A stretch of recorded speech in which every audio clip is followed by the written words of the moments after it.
तो नमस्कार दोस्तों, स्वागत है आपका हमारे चैनल पर। तो आज हम बात करने जा रहे हैं बाहुबली द एपिक ट्रेलर की। कैसे यह ट्रेलर दर्शकों की उम्मीदों को बढ़ाता है, किन किन हिस्सों ने दिल छू लिया है और कहां कहां ये थोड़ा कमजोर पड़ जाता है। अगर आप एक फैन है तो यह झांकी आपको उत्साहित के है। तो रिव्यू में हम हर पहलू, विजुअल से म्यूजिक, निर्देशन, सिनेमेटोग्राफी और कथात्मक संगीत को विस्तार से देखेंगे। तो चलिए शुरू करते हैं Baahubali the epic trailer review से। तो अगर आप इस चैनल पर नए हैं तो आप हमारे चैनल को लाइक, शेयर और सब्सक्राइब जरूर करें। तो चलिए शुरू करते हैं। आपको बता दें, बाहुबली का सफर बाहुबली द एपिक मूल रूप से एक रिमांड और संविधानिक फिल्म है जिसमें दो पार्ट बाहुबली द बिगनिंग और बाहुबली कंटिन्यूएशन 2 से पार्ट से जोड़े रखती है। इस नए वर्जन में कुछ छिपे हुए सीन्स ऐड किए गए हैं और कुछ सीन कट किए गए हैं। यह कदम 10 वर्ष के बाद एक नई शुरुआत की तरह है, पुरानी यादों को ताजा करते हुए नई उम्मीदें जगाना। ट्रेलर का महत्व है कि ट्रेलर वो पहला प्रभाव है जो दर्शक पर पड़ता है। भावनाएं जगाना, उत्साह बढ़ाना और कहानी की झांकियां देना। खासकर ऐसे ब्रह्मांडीय प्रोजेक्ट के लिए ट्रेलर को काम अधिक कठिन हो जाता है। बहुत कुछ दिखाए बिना दर्शकों को बांधे रखना। ट्रेलर में माहिष्मती साम्राज्य, विशाल दीवार, पहाड़, जलप्रपात और महायुद्ध की झलकियां, ये सभी दृश्य इस कहानी को विशालता को दर्शाते हैं।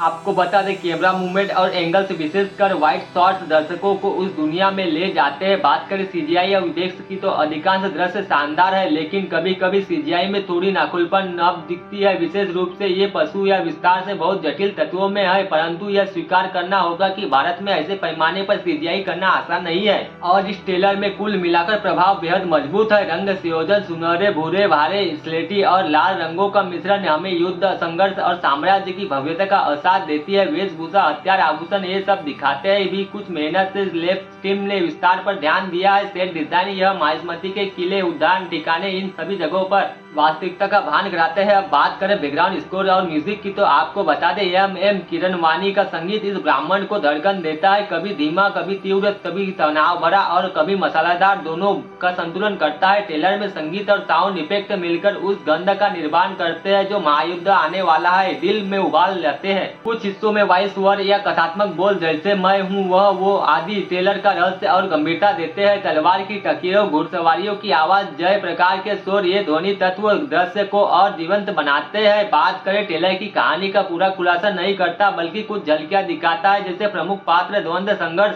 कटप्पा ने बाहुबली को क्यों मारा जैसे फिल हैंगर लाइन आज भी लोगों के जहन में है। ट्रेलर में नए सीन का सुझाव देगा दर्शकों को। मैंने ऐसा नहीं देखा कि उम्मीद, यह एक चालाकीय कदम है। ट्रेलर की शुरुआत धीमे धीमे होती है, संसार की पृष्ठभूमि, पात्रों की झलक, फिर धीरे धीरे युद्ध और संघर्ष की ओर बढ़ना। बीच में अचानक तीव्रता, युद्ध, दृश्य, विस्फोट जैसे ट्रेलर में ऊर्जा भर रहे हैं। लेकिन ट्रेलर में कुछ हिस्सों में गति थोड़ी ज्यादा कम हो जाती है। उदाहरण स्वरूप कुछ दृश्य अधिक स्थिर रहते हैं। प्रभास, ट्रेलर में उनकी छवि नायक के रूप में प्रमुख देखने को मिलती है। रंगा, रघुपति, विरोधी शक्ति की छाया, शक्ति और क्रूरता का प्रतिनिधित्व। देवसेना, शिवगामी, अवंतिका, महिलाएं, पात्रों की उपस्थिति सीमित झलकियों में लेकिन महत्वपूर्ण भूमिका संकेतित है। ट्रेलर यह संकेत देता है कि यह सिर्फ युद्ध कहानी नहीं है, ये स्वाभाविक अधिकार, न्याय, बलिदान की कहानी है। भव्यता और महाकाव्य अनुभूति की बात करें तो ट्रेलर में साफ झलकता है कि यह केवल एक फिल्म नहीं बल्कि एक अनुभव है। हर दृश्य, घड़ी, आवाज, ये सब महाकाव्य की दृश्यमाती भूमि है। यश राजामौली की दृष्टि बड़े पैमाने पर दिखती है। एक विस्तृत ब्रह्मांड, पात्रों की बढ़ते संघर्ष की परिभाषा, वह जानता है कहाँ दर्शक को इंतजार देना है और कहाँ दिखाना है। ट्रेलर ने यह संतुलन ठीक रखा है कि पूरी जानकारी कहानी खुलने के बाद दिया जाएगा। नए सीन का संकेत देना, यह सिर्फ दो फिल्मों को मिलाना नहीं है, कुछ नया नजर आने वाला है। यह दर्शक को जोड़ता है। ध्वनि और संगीत दोनों मिलकर ट्रेलर को जीवंत बनाते हैं। ध्वनि प्रभाव और तलवार, घोड़ों की घुड़े और युद्ध शोर एक सिनेमाई माहौल गढ़ते हैं। दृश्य कुछ सीजीआई कथित स्थानों पर नकली लग सकता है, जैसे पशु या जटिल वस्तुएं, यह आम कमी है बड़े बजट की फिल्म में, मगर ट्रेलर में इसे बखूबी छिपाया जाना चाहिए। चूंकि ट्रेलर का छोटा रखना है, कुछ पात्रों या पार्श्व कहानी को पर्याप्त समय नहीं मिल पाता। उदाहरण स्वरूप देवसेना या अवंतिका की भूमिका थोड़ी